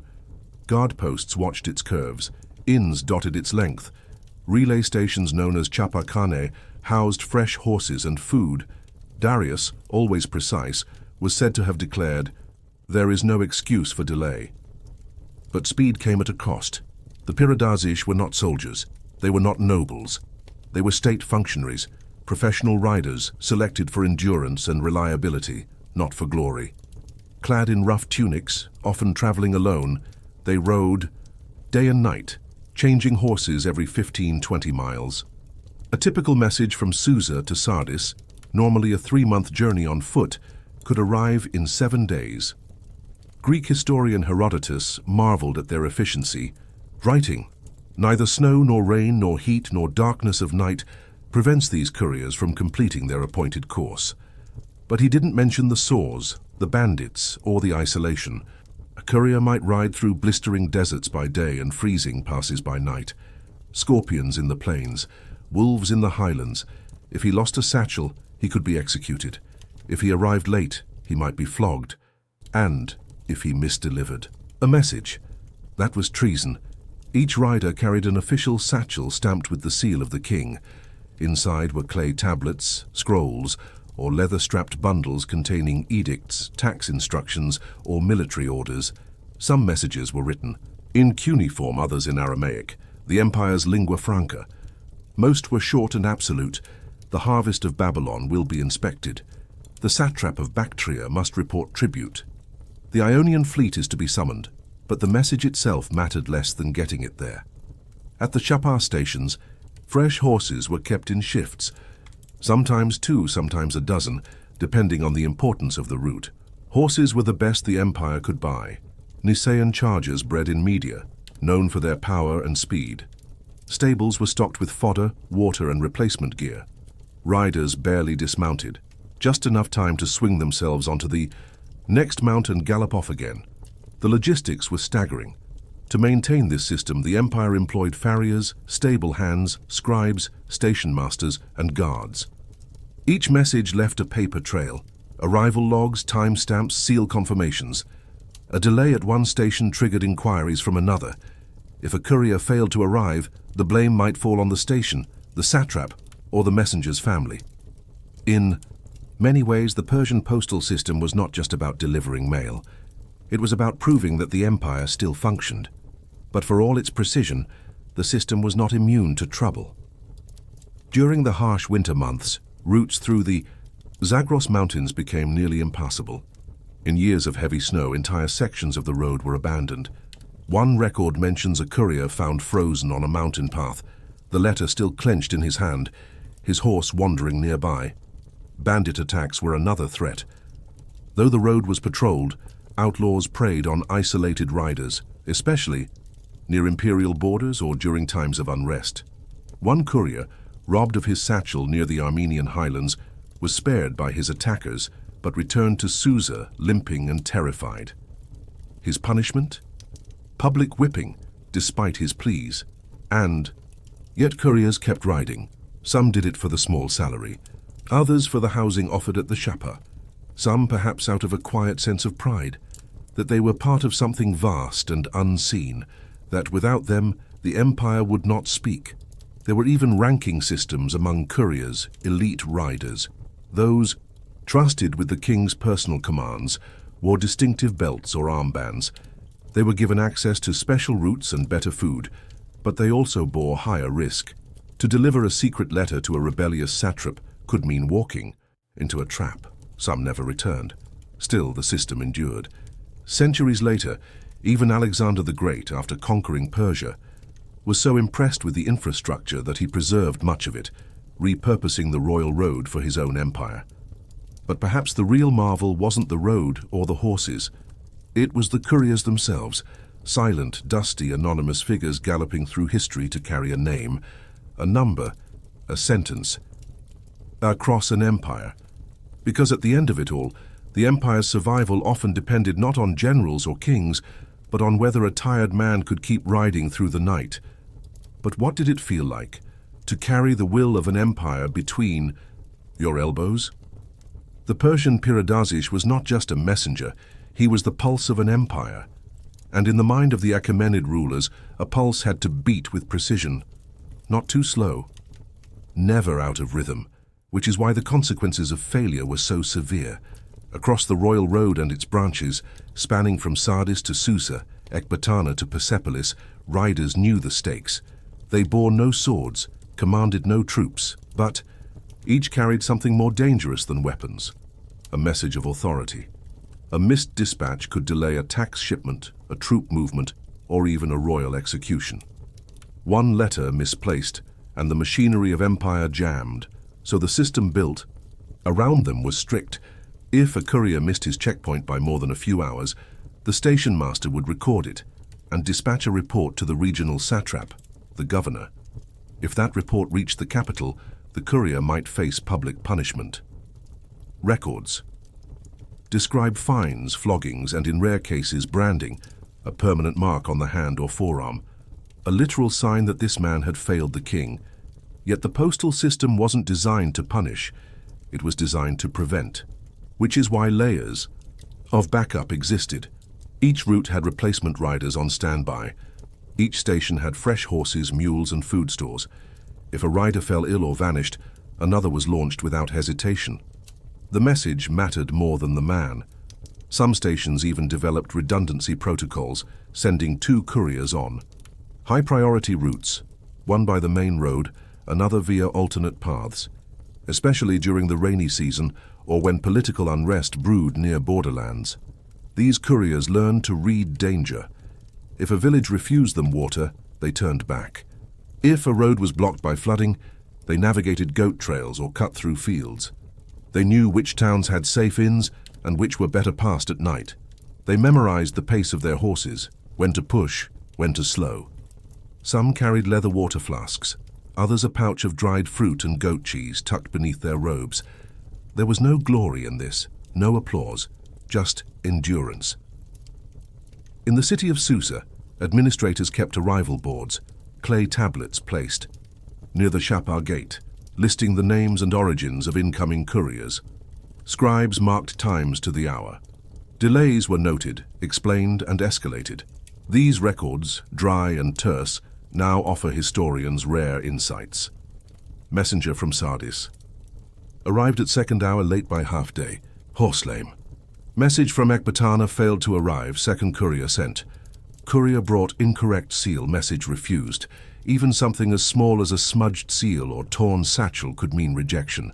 Some satraps, obsessed with protocol, refused to even open a scroll unless the wax bore the correct insignia.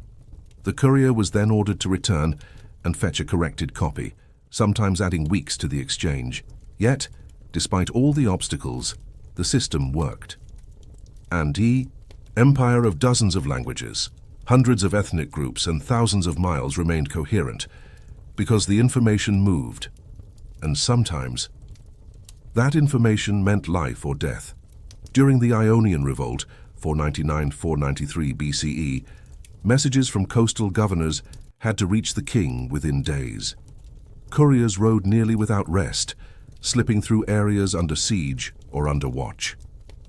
One message, from Sardis, warning of a fleet preparing to defect, arrived in Susa just as the king was planning a ceremonial banquet.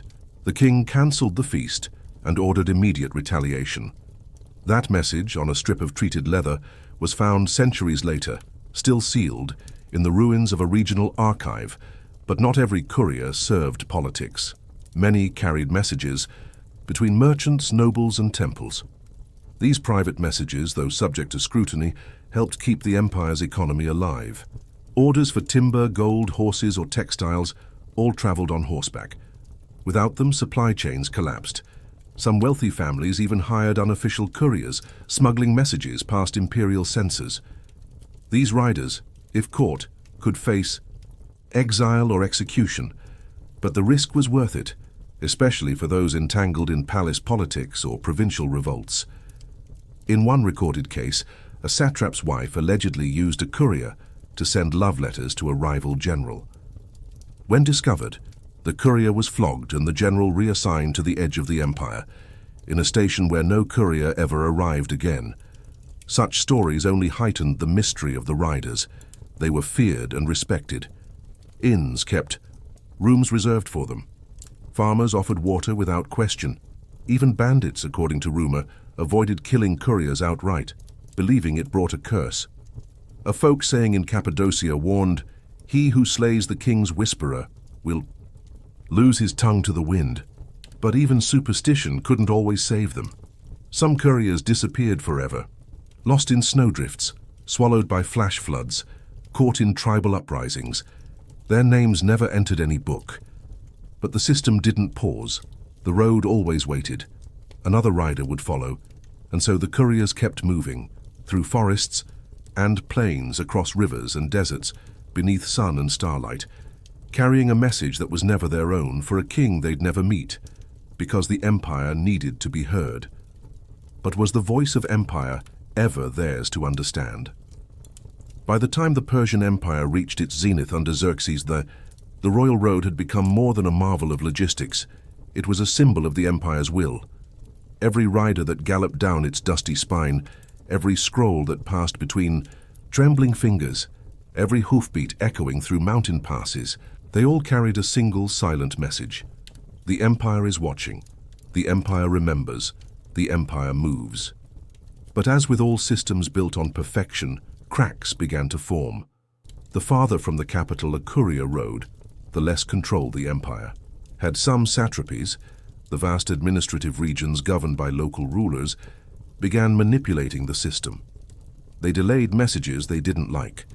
They rewrote scrolls before passing them on. Some even intercepted royal decrees and replaced them with forged versions tailored to their own ambitions. This made the lives of the Piradasish even more perilous. A courier might ride into a satrap's court bearing a royal reprimand, only to find himself imprisoned before he could dismount. Others were bribed, a few turned spies, but most remained, stubbornly loyal to their duty, even when caught in the crossfire of imperial politics. The court in Susa responded with more oversight. New rules required multiple copies of the same message to be sent by different routes. Couriers were instructed to memorize the contents of short messages, so even if the scroll was stolen or destroyed, the words would survive. Some carried coded scripts, texts that could only be understood by those with matching keys kept in. Sealed archives. Still, the wear on the system was visible. Some Shapa stations fell into disrepair. Horses were poorly fed. Roads, once smooth and patrolled, became pitted with ruts. Bandits grew bolder. The empire stretched thin across rebellions. Hand wars couldn't maintain its arteries, and yet the couriers rode on. We have their names only in fragments. A few scratched into clay tablets, a handful written in Greek chronicles or buried in administrative documents. Men like Artaphernes of Sardis, who carried a message from Darius to the Egyptian satrap in record time, only to collapse upon delivery. Miters of Arbela, who crossed 3 mountain ranges during winter to deliver a warning about a troop rebellion. Tukra of Ragai, who disappeared between stations and was later found wandering, scroll intact, delirious from thirst. These were not generals or kings, but without them, no empire, no matter how vast, could function for long. Even the enemies of Persia recognized their brilliance. When Alexander the Great defeated Darius III and marched through Susa and Persepolis, he preserved the courier network. His generals marveled at the system, adapting it to their own campaigns. The royal road became a Macedonian road. The Shapar became a Hellenic station. But the bones of the Persian system remained. Later empires borrowed even more. The Romans built their cursus publicus on Persian foundations. The Mongols created a relay system eerily similar to the Piradasish known as the Yam. Even in medieval Europe, royal couriers followed routes inspired by roads first carved into the soil by Persian hooves. The Persian couriers never built monuments. They never signed laws. They rarely received honors, but they left a legacy of movement and memory, etched into every empire that came after. And perhaps that is their greatest testament. that in a world before telegraphs, before radios, before satellites and fiber optics, the survival of a superpower depended on a man, a horse and a scroll. And when that man reached the edge of the world, wind-chafed and exhausted, he passed the scroll to another and turned to ride back. Into the dust, into the silence, into history, because the message had to go on. In the twilight stillness of a Ming dynasty courtyard, a young man adjusts his robes, checks his hairpin, and most carefully of all smooths his socks. Not his hat, not his collar, his socks. Because in Ming China, 1368-1644, where social order rested on ritual, hierarchy, and face, what you wore below the knee was far more than fashion. It was status, it was discipline, and sometimes it was survival.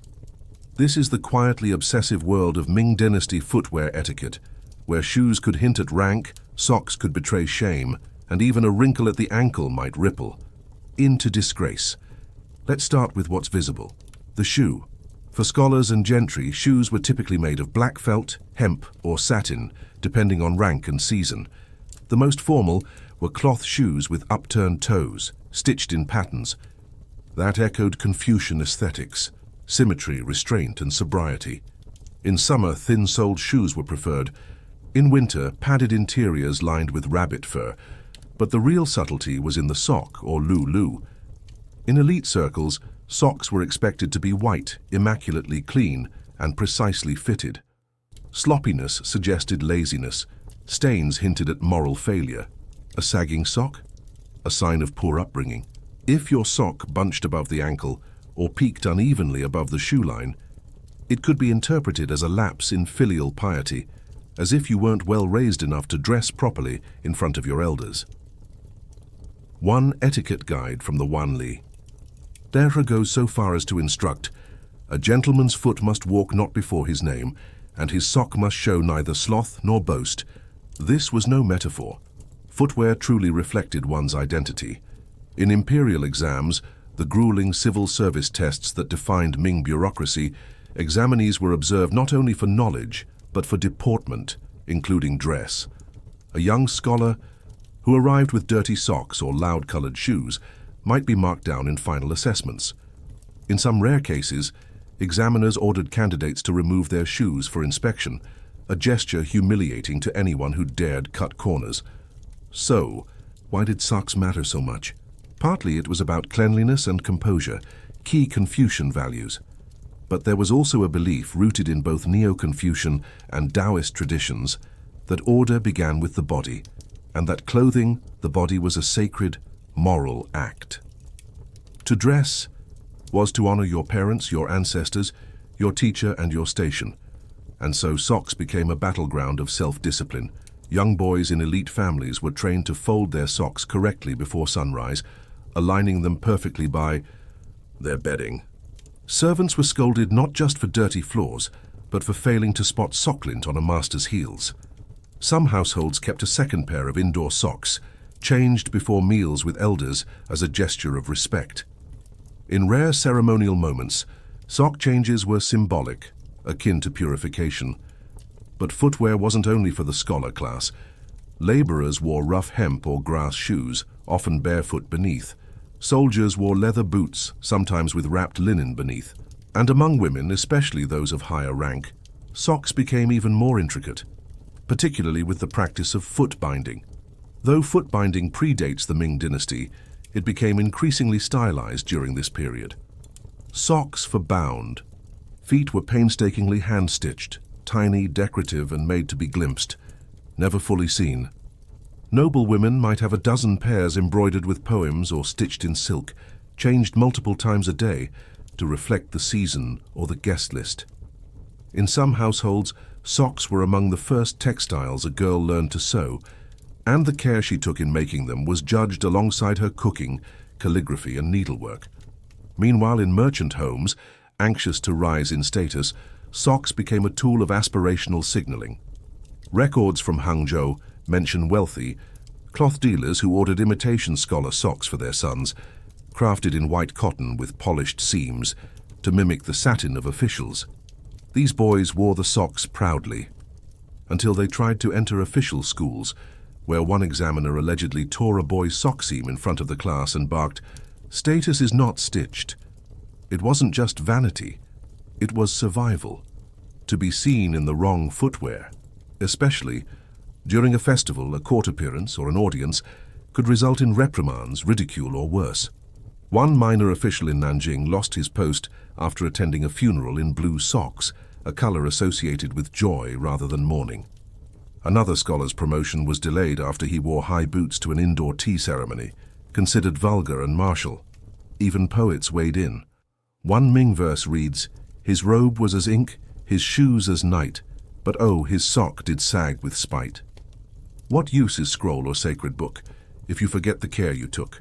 So next time you pull on socks in haste, think of the scholar boy smoothing linen in dawn's quiet, the merchant wife sewing perfect seams in hopes of respect, or the trembling clerk hoping his spotless heel might carry him into service. Because in Ming China, your path to honor began not with words or weapons, but with a clean, quiet foot.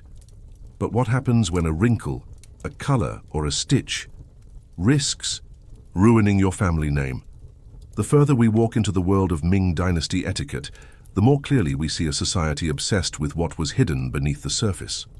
Nowhere was this more literal than in the rules of dress below the waist, and most particularly in the quiet battlefield of sock and shoe decorum. For men of rank, especially officials and scholars, daily rituals began with feet. There was a hierarchy to the act of dressing itself. After bathing and donning the underrobe, socks were next, pulled on slowly with care to avoid wrinkles, misalignment, or loose threads. Improperly donned socks weren't just a matter of comfort. They were interpreted as evidence of disorder, even moral laxity. This belief was institutionalized. In Ming court protocol, inspection ceremonies were regularly conducted before formal processions. These didn't just assess robes and hair. Officials' socks and shoes were observed for cleanliness and conformity. Guards at court gates could deny entry to anyone whose garments suggested carelessness. Records show that some officials, humiliated by public correction, resigned within the week. To us, it may sound harsh, but to the Ming mind, this was harmony in motion. A person who could not dress himself properly could not be trusted to rule others. That's why socks and shoes were often mentioned in official censures. A scathing reprimand from a provincial governor survives in which he calls a minor bureaucrat a man whose ankles speak before he does. It was an insult with layers. The officials' slouched socks were seen not only as personal untidiness, but as a lack of reverence for rank, place, and occasion. The same expectations extended into the home. In Confucian households, children were expected to show their upbringing through their appearance.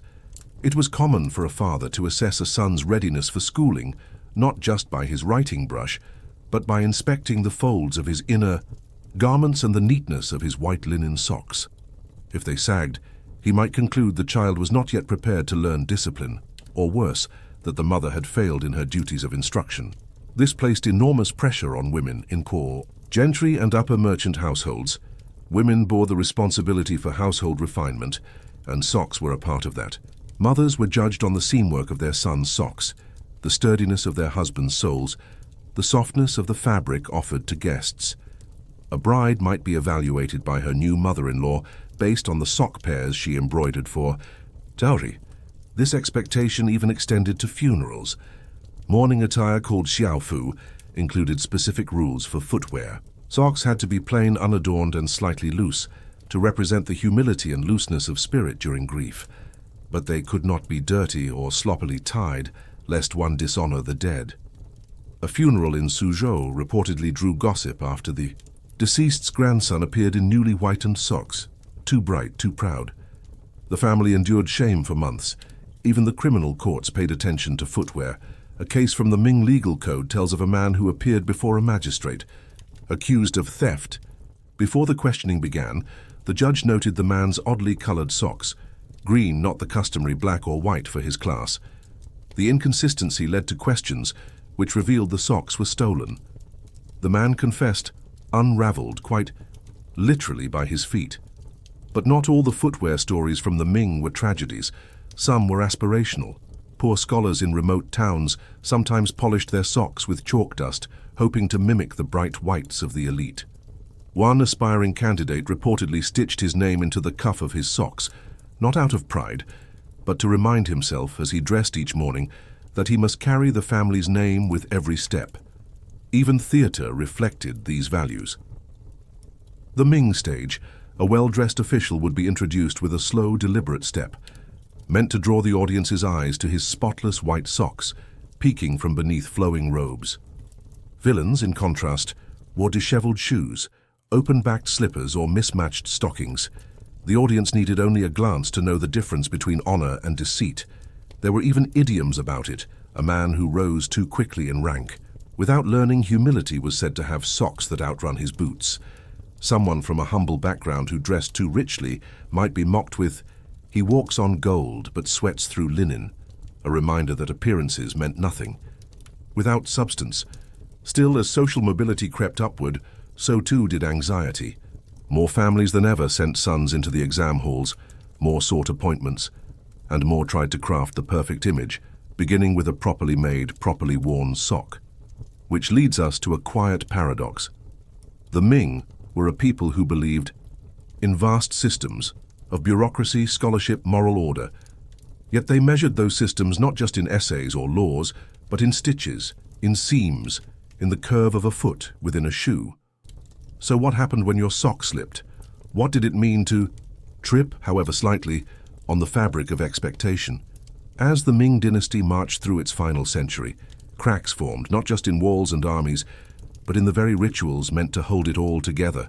And among those rituals, dress, appearance, and yes, socks. At first glance it might seem absurd to tie the decline of an empire to the fading importance of proper footwear. But to the Ming, where order was everything, the gradual erosion of attention to the smallest protocols often reflected a deeper unraveling of societal harmony. Let's start with the elite. In late Ming court paintings and memorials, scholars are still depicted with pristine robes and impeccable posture, but increasingly, reports from ministers complain of sloppy decorum, especially among newly appointed officials.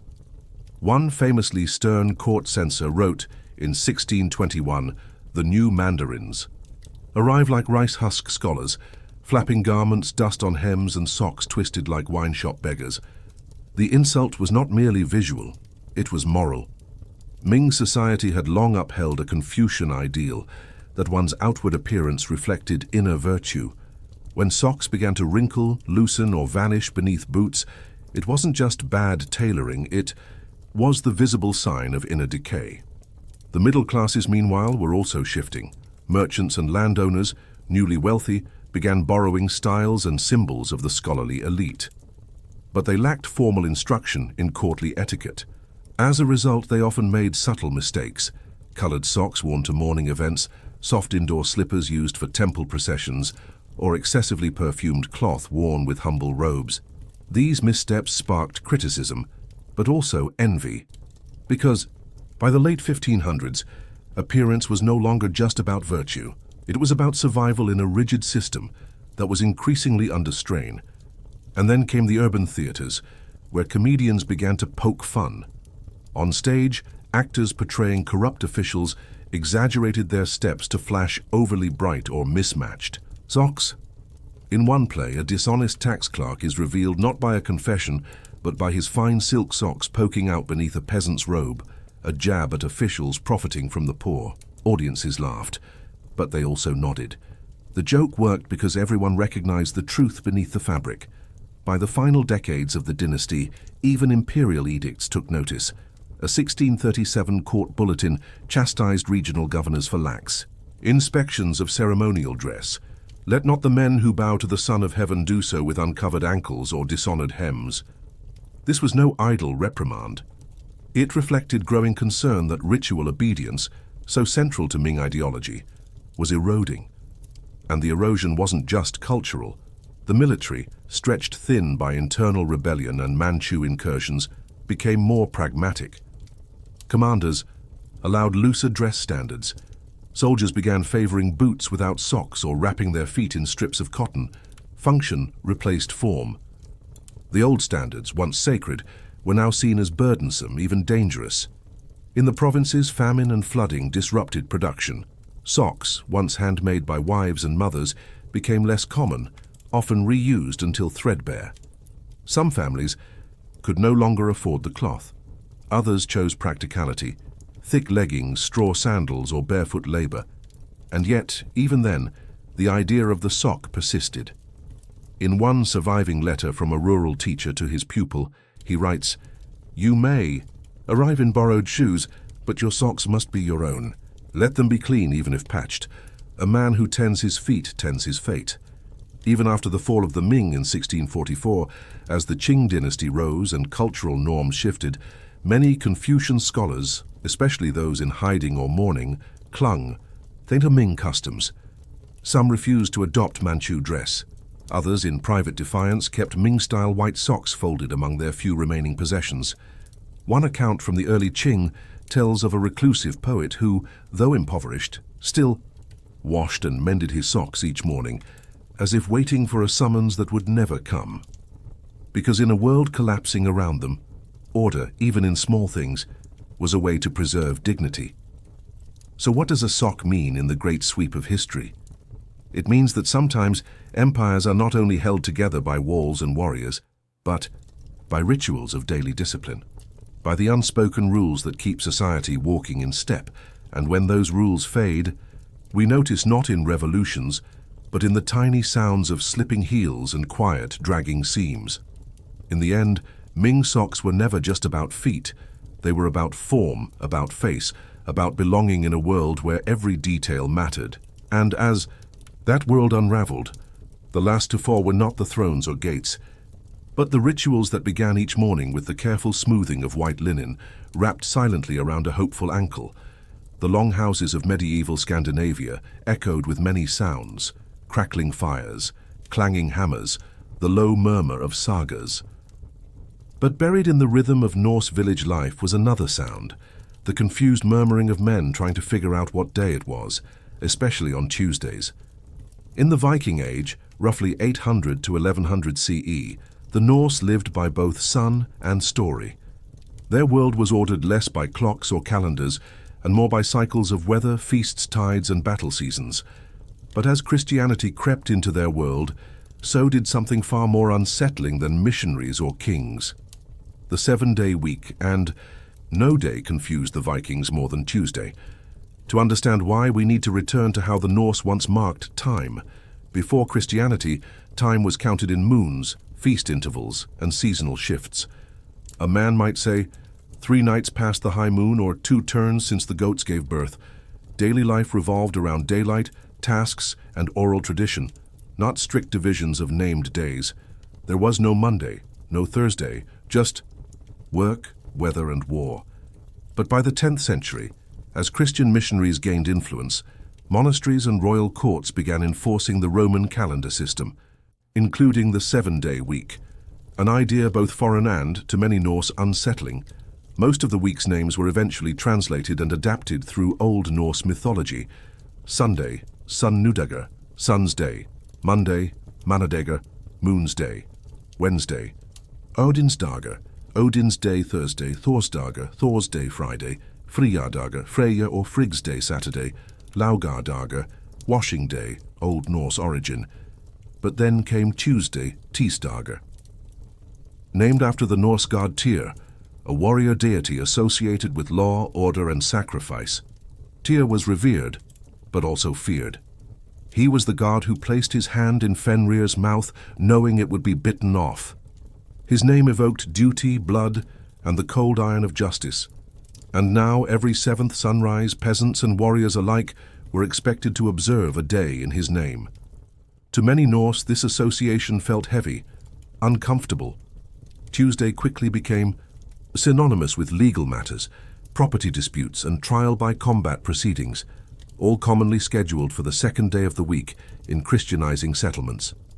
In court records from Iceland's Althing, one of the world's earliest parliaments, Tuesday is repeatedly noted as a day for swearing oaths, settling land feuds, and performing outlaw judgments. These weren't casual tasks. To stand before the law speaker and speak your truth Knowing a false word might lead to exile or a duel in a frost-covered field was terrifying. And because Tuesday came every 7 days like clockwork, so did this quiet dread. A rune carving found near Uppsala reads, "Tears Day, 2 men fought, 1 did not rise." In effect, Tuesday became the empire's hangnail, a small, recurring pain that people came to fear not for what it was, but for what it meant, reckoning. And the confusion ran deeper. In regions where Norse and Christian calendars collided, Tuesday became a flashpoint for ritual overlap. Take, for example, the Christian practice of fasting on Tuesdays in some monastic communities. Local converts, misunderstanding the custom, began fasting for Tyr, offering quiet sacrifices or vows. Priests tried to correct this, but the association stuck. One Danish monk wrote in frustration, "They do not eat, for they think the one-handed god demands it." In farming settlements, folklore began attaching Tuesday to bad omens. Spinning thread on a Tuesday might result in tangled cloth. Butchering an animal on a Tuesday risked spoilage.